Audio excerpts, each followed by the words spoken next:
여러분, 요한복음 2장에는 크게 두 가지 주제로 구성이 되었습니다. 먼저는 가나안 혼인잔치에 대한 기적과 두 번째는 성전의 정의입니다. 성전이란 무엇이냐? 성전이란. 그러나 이 두 가지 주제는 모두 한 가지 대주제를 표방하고 있는데, 그것은 바로 믿음의 본체 예수 그리스도 앞에 나아가는 우리들의 예배자들의 삶의 모습을 지적해 주고 있는 것입니다. 그래서 저는 오늘 이 장을 핵심적인 한마디의 단어를 예배자라고 하는 제목을 정했습니다. 자, 본문으로 들어가겠습니다. 이 장의 제자들은 가나안 혼인잔치의 표적을 통해서 예수 그리스도로 변화되는 삶의 본질을 그들은 깨닫게 되었고, 또 성경과 예수의 말씀을 통해서 말씀이 육신 되신 그리스도께서 이제 성전의 본체가 되심을 깨닫게 되었던 것입니다. 흥미롭게도 우리 유장로님과 여러분이 함께 말씀 나눴던 23절에서 25절 그 2장의 후미에서는 예수 그리스도에 대한 표적에 관해서 이렇게 표현합니다.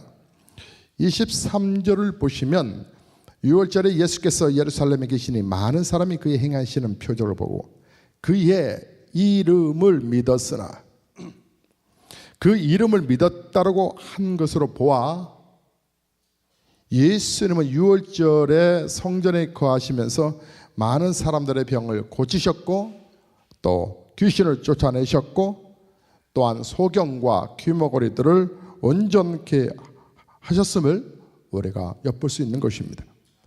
성경은 그 이름을 믿는 자마다 구원을 얻으리라고 기록하셨기 때문에, 자, 그러나 이러한 현상은 그들의 믿음의 신실성이 결여되어 있다고 하는 것 또한 우리가 발견하게 됩니다. 다시 말하면 그들의 믿음이 예수 그리스도께서 메시아 되심을 그것이 성경의 계시의 말씀에 따라 믿은 것이 아니라 나타나는 어떤 사인, 표적들에 의해서 믿었다라고 하는 것입니다. 그러므로 오늘 우리는 그 요한복음 2장을 우리가 보면서 오늘날 우리의 믿음이 어디에 있는가에 대해서 생각해 볼 필요가 있습니다. 아마 지혜로운 우리 교육자들은 각각 교구에 이러한 지침을 내리지 않았을까라고 하는 생각을 해봅니다. 우리가 요한복음 1장부터 21장까지 쭉 주일 낮에도 요한복음을 중심으로 해서 말씀을 나눌 것인데요. 그날 전날이죠. 그러니까 새벽을 맞이하기 전날 여러분이 오늘 2장이니까 2장 1절부터 마지막 절까지 미리 읽고 한번 묵상해 오십시오. 그리하면 이제 새벽에 담임 목사님이 2장을 중심적인 내용 전체를 다 터치할 수 있는 시간이 아니니까 중심적인 말씀을 나눌 때 이해가 빠를 것입니다. 그리고 더 큰 은혜가 임할 것입니다. 아마 그렇게 지혜로운 교육자들은 설파했으리라고 생각합니다. 오늘 여러분 우리가 생각해 볼 필요는, 중요한 것은 이 장을 우리가 보면서 오늘날 우리의 믿음이 어디에 있느냐에 대해서 생각해 볼 필요가 있다고 하는 것입니다. 만약 우리의 믿음이 삶에 변화된 참된 예배자가 아닌 그저 종교적인 어떤 활동이 있다고 한다고 하면 우리의 믿음은 성경의 조명을 받지 못하고 있기 때문에, 그래서 우리의 믿음은 시시각각으로 변할지 모릅니다. 왜요? 1.1억도 변함이 없는 하나님의 말씀에 근거를 두지 않았기 때문에. 하나님의 말씀에 근거를 둔다면 삶의 어떤 풍파라도 흔들리지 않습니다. 하지만 어떤 표적 사인으로 의지되는 그런 신앙으로 간다면 우리의 신앙은 계속 사단의 공격 앞에 우리는 춤을 출 수밖에 없을 것입니다. 먼저 우리 예수님께서 첫 번째 생애에 첫 번째 표적을 행하셨던 이 가나안 혼인잔치, 여기에 핵심적인 내용은 여러분이 잘 아시는 대로 이제 잔치가 아마 생각했던 사람들보다, 초청했던 사람들보다 더 많은 사람들이 밀려들었던 것 같습니다. 그래서 준비했던 그 포도주가 다 동이 나버리고 말았습니다. 당황스럽죠. 근데 그 자리에 그 혼인잔치에 초청받은 사람들, 여기에 보면 예수님과 예수님의 어머니가 그리고 형제들이 함께 초청받았던 것을 볼 수가 있는데, 초청받은 예수 그리스도를 통해서 육신의 어머니 마리아가 거기에 예수님께 부탁을 하여 그 물이 변하여 포도주가 됐다고 하는 사건을 우리는 잘 알고 있습니다. 그런데 중요한 것은 우리가 정말 우리 삶에 있어서 초청돼야 되고 모셔야 할 사람이 누구인가? 어떤 잔치의 주인공은 잔치를 베푼 사람이 주인공이라 하지만 사실은 정말 그 자리에 계셔야 할 진짜의 주인공은 누구신가? 만약에 그곳에 예수님과 예수님의 어머니 가족들이 함께 초청받지 못했다면, 아니 예수님이 초청받지 못했다면 그런 역사들이 일어날 수 있었을까? 우리는 우리의 환경이 여러 어떤 풍요롭고 또 좋고 아름다운 것들이 있다 할지라도 그곳에 예수가 빠져버린다고 하면 무슨 의미가 있을까? 무슨 능력이 나타날 것이며, 그 거꾸로 역설적으로 생각한다고 하면 우리의 삶이 아무리 공고하고 힘들다 할지라도 그곳에 예수가 있다면 얼마든지 변화와 능력은 나타날 것이라고 하는 생각도 들지 않습니까? 예수님이 그곳에 계셔서 역사를 일으키십니다. 그런데 예수님께서 11절에 보면 이 처음 표적을 갈릴리 가나에서 행하여 그 영광을 나타내시매 제자들이 그를 믿으니라. 이 한 줄의 메시지는 앞서서 있었던 모든 말씀들을 종결짓는 메시지라고 생각이 듭니다. 예수님은 부르신 제자들에게 첫 번째 표적으로 물이 변하여 포도주가 되는 것을 선물하셨습니다. 여기서 이 표적이라고 하는 것은 예수 그리스도의 하나님의 아들의 신성을 나타내는 것입니다. 특별히 요한복음에서 8개의 표적을 예수님께서 이렇게 역사를 일으켰던 것을 특별히 요한복음에서는 8번에 걸쳐서 기록을 하고 있는데, 무엇을 강조하냐면 예수 그리스도의 신성을 강조하고 있습니다. 그 중에서 물로 포도주가 되게 하시는 것이 바로 첫 번째 표적인데, 오늘 요한이 증거된 첫 번째 표적은 그 제자들에게 시사하는 바가 남다르기 때문에 우리가 좀 더 가까이 들어가 봐야 되겠습니다. 이 하나님의 아들 예수 그리스도의 복음으로 초대를 받음으로 말미암아 자신들의 인생이 변화되고 하늘의 기쁨으로 가득 찰 것에 대한 믿음의 확신을 얻게 될 수 있는 메시지이기 때문에 그렇습니다. 자, 하늘의 영광을 나타내는 이 기쁨의 이 표적, 이 기쁨은 예수 그리스도의 사실은 복음으로 초대받은 우리들에게도 동일하게 그 역사와 능력은 나타난다고 하는 것입니다. 정말 우리가 신앙생활하면서 이러한 기쁨을 경험하는 경험이 없다고 하면 기도해도 맥이 빠질 것 같습니다. 그런데 하나님은 그렇지 않습니다. 하나님 끝까지 의지하고 기도하는 성도에게 정말 능력, 하나님의 놀라운 사인들이 나타나는데, 말씀을 믿고 나갔더니 하나님께서 그 이적을 베푸셨다고 하는 부분들. 그래서 만약에 이러한 우리가 기도 응답의 기쁨과 은혜가 경험하지 못한다고 한다고 하면 우리의 믿음과 소망은 아무 의미가 없을지 모릅니다. 그러나 계시된 믿음의 증거를 따라 말씀에 순종할 수 있다면 여러분은 누구보다도 먼저 삶의 변화를 발견하게 되는 그런 은혜를 경험하게 될 줄로 믿습니다. 이 표적을 행하시고 우리 예수님은 가버나움으로 이렇게 자리를 옮기십니다. 가버나움은 갈릴리에서 가장 번영된 도시입니다.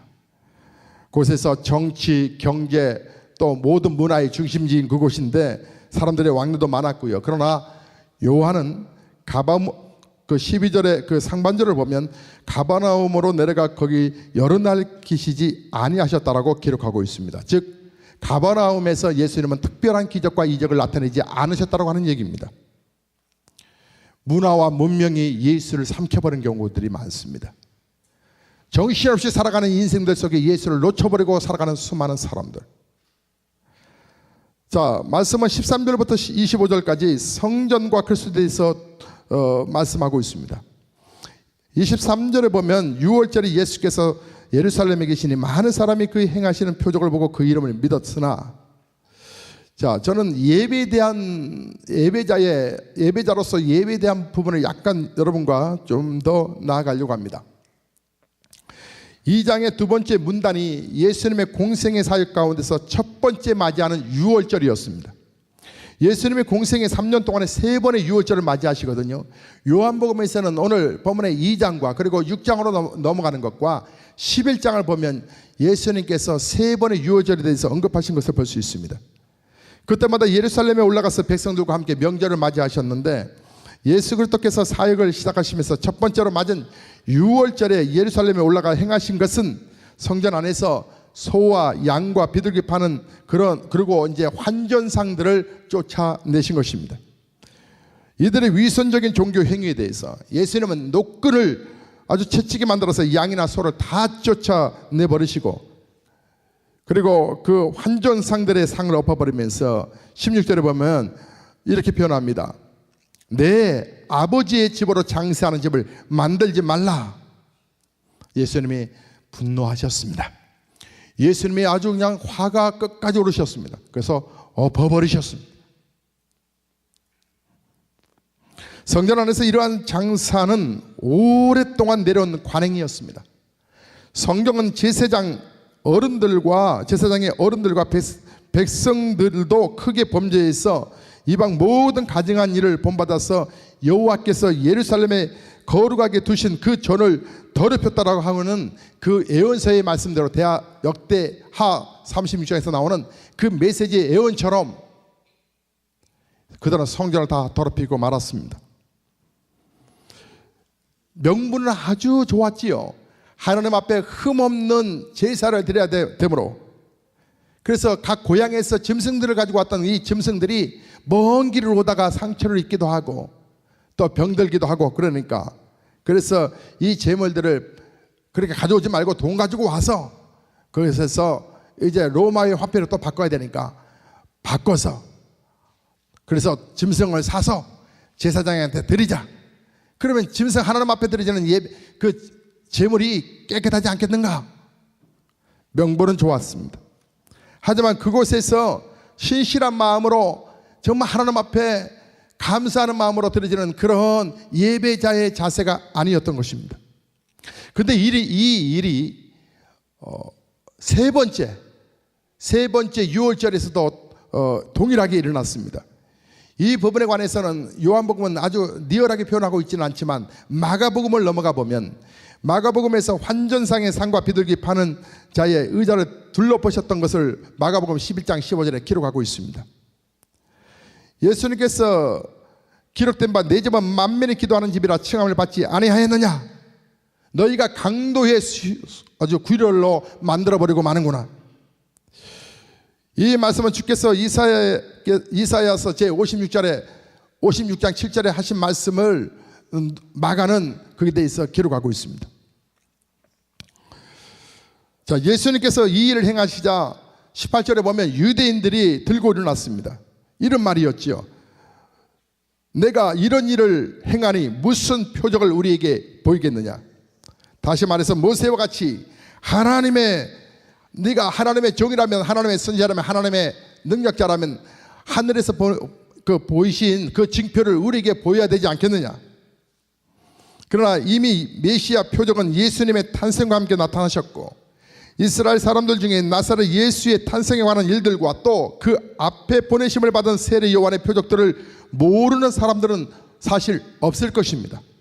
그러나 그들이 그 많은 표적을 보고서도 믿지 않은 것은 그들의 생각이 성경 말씀에 조명을 받지 못했기 때문에 그런 것입니다. 여러분, 히브리서 4장 2절에 보면 성경은 저희와 같이 우리도 복음 전함을 받은 자이나 그러나 그 들은 바 말씀이 저희에게 유익이 되지 못한 것은 듣는 자가 믿음을 화합지 아니하였음이라고 기록하고 있습니다. 즉 하나님의 말씀에 기준을 두지 않았던 이 부분으로 인해서 그들은 아무리 예수님이 권능을 행하셔도 그 능력의 원천 되신 하나님의 아들이시라는 것을 발견하지 못했다고 하는 얘기입니다. 이에 예수님께서 19절에 말씀하십니다. 너희가 이 성전을 헐라 내가 사흘 동안에 일으키리라. 여기서 주님께서 말씀하시는 성전은 헬라어로 보면 나오스라고 하는 말입니다. 이는 여기 위에 14절, 여기서 14절에서 말하는 성전 곧 히에론이라고 하는 그 헬라어와 의미가 좀 다릅니다. 즉 외형적으로는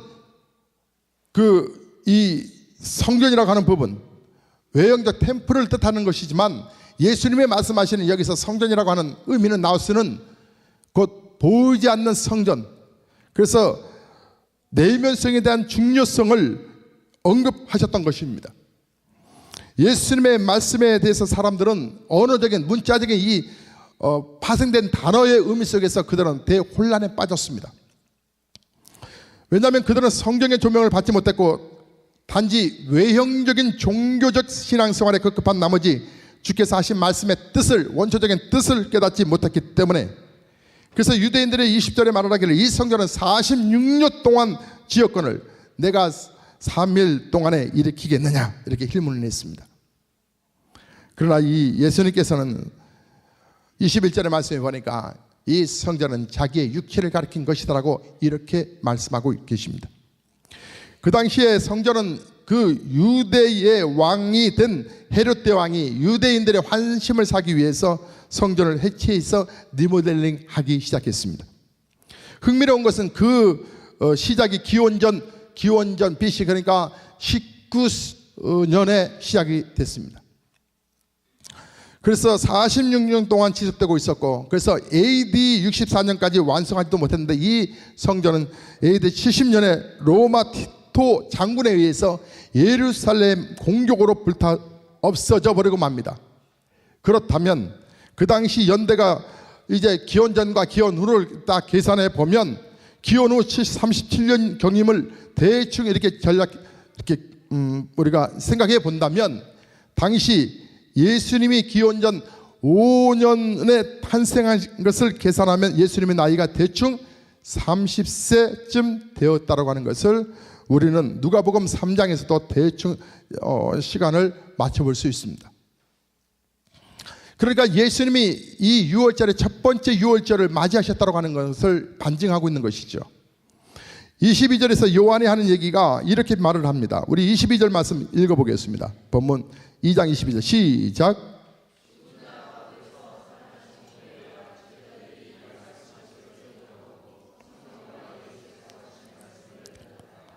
자, 매우 흥미로운 내용은 뭐냐면 그 당시 제자들도 주님께서 하신 말씀에 대해서 미처 깨닫지 못했다. 그래서 후에야, 예수님께서 죽은 자 가운데서 살아나신 후에야 제자들이 이 말씀하신 것을 기억했다라고 말을 합니다. 이런 하나님의 계시의 말씀을 그들은 그 당시에 잘 분별하지 못했다라고 하는 얘기입니다. 바울은 고린도전서 6장 19절에 예수님의 몸은 어떤 몸이냐? 바로 보이지 않는 성전을 이룩하신 분이시다. 그래서 그 예수 그리스도를 구세주로 고백한 우리들을 향하여서 말하길 너희 몸은 하나님으로부터 받은 바 너희 가운데 계신 성령의 전인 줄 알지 못하느냐? 너희는 너희의 것이 아니다, 이렇게 증거했습니다. 이런 그리스도로 말미암아 그의 성전이 우리 안에 세워졌다라고 하는 것을 증거한 것입니다. 그것이 바로 은혜요, 이것이 바로 영광이라고 하는 것인데, 요한은 그 당시 정황을 이렇게 쭉 서술하면서 그 22절과 23절에서 25절까지 이렇게 2장을 이렇게 마무리를 합니다. 우리 함께 보겠습니다. 6월절에, 자 23절부터 쭉 25절까지 다시 한번 읽겠습니다. 6월절에 예수께서 예루살렘에 계시니 많은 사람이 그의 행하시는 표적을 보고 그의 이름을 믿었으나 예수는 그의 몸을 그들에게 의탁하지 아니하셨으니 이는 친히 모든 사람을 아시며 또 사람에 대하여는 누구의 증언도 받으실 필요가 없었으니 이는 그가 친히 사람의 속에 있는 것을 아셨습니다. 이 말씀을 주신 것은 참 그 의미가 크다라고 생각하는데, 6월절에 예루살렘에 모인 사람들이 예수께서 행하신 표적을 보고 믿었다라고 하는 말씀은 11절에서 그 제자들이 물이 포도주로 변한 표적을 가지고 있는 믿음과 전혀 다를 바가 없는, 그러나 조금 맥락은 좀 다른 것을 알 수가 있는데, 제자들은 성경과 또 세례 요한의 증거를 통해서 메시아를 향한 그 비전을 가진 사람들로 친히 예수님으로부터 부르심과 택하심을 받은 자들로서 주께서 행하신 첫 번째 표적, 곧 물이 변하여 포도주로 변화시킨 표적의 뜻한 바가 무엇인 바를 알고 있었기 때문에, 그러나 6월절에 예루살렘 축제에 참가한 사람들은 의식적인 그런 종교 행위에 참여했던 사람들로 예수 그리스도께서 행하신 표적을 보고 그 이름을 믿었으나, 원래 그 이름 예수는 표적을 보고 믿는 것이 아니라 성경의 계시를 통해서 볼 수 있다고 하는 부분에서 조금 그들은 표적적인 부분, 첫 번째 예수의 표적은 예수님이 그곳에 계셔서 그 역사를 소문으로 들었던 것이 아니라 직접적으로 보고 예수님이 행하셨던 그 능력들을 확신을 경험했던 이 능력의 부분이 한 그들에게 50%였다면, 두 번째 예루살렘에서 예수님께서 6월절에서 행하셨던 표적들을 듣는 부분들은 그들에게 5%도 남지 아니하는, 그래서 그 같은 표적을 보고도 가슴으로 남는가 하면 같은 표적을 보고도 그럴 수 없는 수많은 사람들, 수많은 어떤 종교가들이 일으켰던 하나의 표적의 하나로 치부하는 그런 부분에서 격이 좀 많이 떨어져 있는 것을 보게 됩니다. 후일에 우리 예수님께서 이런 말씀을 하신 적이 있습니다. 우리가 요한복음 6장을 보면 함께 또 터치하겠습니다마는, 예수님께서 6장 26절에 사람들이 나를 따르는 이유에 대해서 말씀합니다.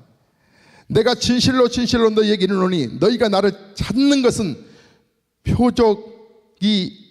표적을 본 까닭이 아니요 떡을 먹고 배부른 까닭이다. 여기에서 우리 예수님께서 믿음의 너희의 본질이 어디 있느냐라고 말씀하십니다. 예수님은 선지자의 글을 저희에게 다 하나님의 가르침을 저희가 다 알기를 원했다라고. 그런데 제대로 알지를 못하여서 진리의 확신 앞에 서지 못하는 그들을 향하여서 우리 예수님은 때로는 통탄하신 모습을 보고 있습니다. 표적이라고 하는 부분은 우리의 신앙과 믿음을 세워가기 위한 하나의 사인에 물론 불과한 것입니다. 하지만 그 사인을 보면 그 사인을 행하신 그 능력의 원초적인 하나님의 아들 예수 그리스도를 믿을 수만 있다면, 그 사인은, 그 표적은 그에게 엄청난 축복의 시작인 것이죠.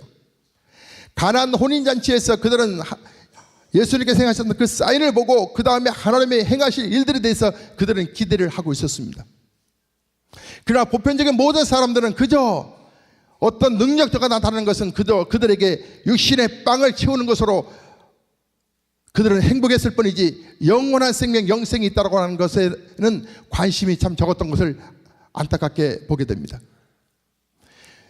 엘리야가 위대한 종으로 쓰임받을 수 있었던 것은 그는 작은 표적 사인 하나에 하나님께서 그 다음 역사를 더 크게 이루실 것이라고 하는 건 확신과 믿음을 갖고 그가 기도했다라고 하는 기도의 사람이라고 하는 것을 성경에는 아주 두각시키고, 그래서 하나님이 그를 귀하게 썼다라고 하는 것을 말씀하고 계십니다.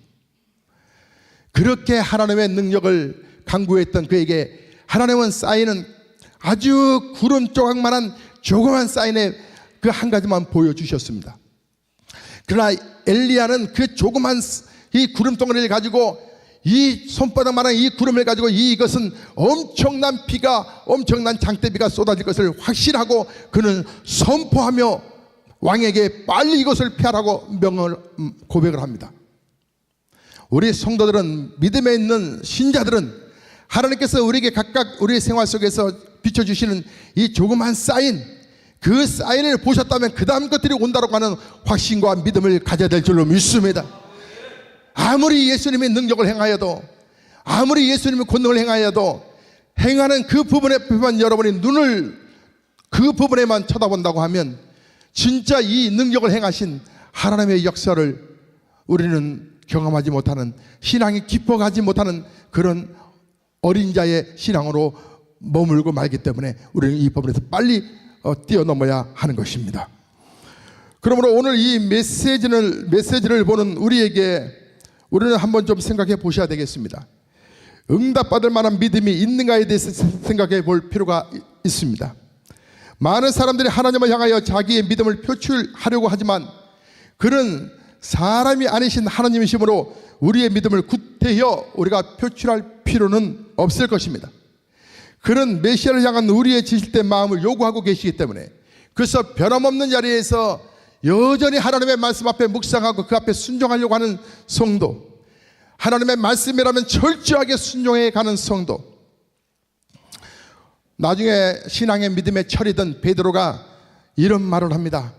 베드로후서 1장 9절에 또 우리에게 더 확실한 예언이 있어 어두운 데서 비치는 등불과 같으니 날이 새어 샛별이 너희 마음에 떠오르기까지 너희가 이것을 주의하는 것이 가하니라. 여러분, 이 시간에 여러분의 믿음이 어디 있는가에 대해서 깊이 한번 묵상하십시오. 눈에 나타난 화려한 거대한 성전에 있는가, 아니면 성경의 말씀에 따라서 우리 안에 역사하시는 그리스도의 나타나심을 깨닫고 있는가에 대해서 우리는 깊이 생각해 보셔야 되겠습니다. 하나님은 우리의 믿음을 견책하시기 위하시고 우리의 믿음을 세워가기 위하셔서 주의 종도를 세우시고 또 믿음의 사람들을 통해서 때를 따라 일용할 양식이 바로 나의 수고가 아니라 위로부터 하나님이 주시는 양식이라는 것을 깨닫게 해주고 계십니다. 만약에 여러분 귀신을 예수님이 쫓아내시고 병 고쳐 주셔서 그 기적들만 바라보고 그 기적들만 추구하는 그런 신앙이라고 한다고 하면 여러분의 믿음은 주님으로부터 어쩌면 인정받지 못할 것입니다. 참 예배자는 하나님의 말씀이 나를 구원했다고 하는 이 진리의 말씀이 바로 나에게 다가왔다고 하는 것을 확신한다고 한다는 성도는 요동함이 없어야 하는 것입니다. 마치 하박국 선지자가 고백했던 것처럼 나에게 식물이 없고 또 열매가 없고 있는 것이 다 사라졌다 할지라도 나는 나를 구원하신 여호와 한 분만으로 인하여 기뻐할 수 있다고 하는 신앙의 믿음을 가질 수만 있다면 그는 하늘에서 영광된 하늘의 놀라운 축복을 받는 자인 줄로 믿습니다. 사랑하는 성도 여러분, 하나님의 진리의 말씀을 듣고 여러분 믿으셔야 합니다. 표적은 너무나 중요한 것입니다. 예수님은 계속적으로 지금도 표적을 일으키실 것입니다. 그러나 중요한 것은 사랑하는 성도 여러분, 우리가 기도하여서 응답받는 것, 그건 자연스러운 일이고 이처럼 나에게 기도 응답을 주시고 내 삶의 문제를 해결하시고 나의 영혼을 붙들고 계시고 나에게 은총을 베푸신 그 하나님이 나를 여전히 나를 사랑한다고 하는 이 확신과 믿음을 가질 수만 있다면 그것이 흔들리지 않는 신앙이라고 한다고 하면 이보다 더 큰 축복과 더 큰 사랑을 정말 받은 자로서 세상에 그 어떤 것도 부러워하지 않을 수 있는, 여전히 나를 하나님께서 붙들고 계신다고 하는 이 은혜 속에 사는 성도라고 하는 이 확신의 믿음을 갖는 성도의 느껴지는 이 세상에서의 당동함과 또 확신에 찬 그런 믿음의 찬송과 그의 기도와 그의 삶의 자세가 얼마나 정말 값져 보이고 또 다른 사람들이 바라봤을 때 당신은 진정한 크리스찬이요라고 하는 하나님의 영광을 돌릴 수 있는 그 삶의 모습을 하나님은 간절히 바라셔서 오늘 이제 부활절까지 하나님께서 우리 성도들 함께 깨어서 기도하자고 우리를 이 자리에 부르신 줄로 믿습니다. 진정한 예배자는 하나님의 말씀에 의지하여 나아가는 것입니다. 환경의 기도 응답의 초점이 내 신앙의 초점이 아니라 날 구원하시는 하나님의 은혜를 인정하며 나아가는 것입니다. 그러므로 우리 안에 거하신 예수 그리스도의 그 이름을 오늘도 높이시기를 바라고, 여러분 우리 모든 믿음의 역사를 기도하는 가운데 하나하나 이루어가기를 주의 이름으로 축복합니다.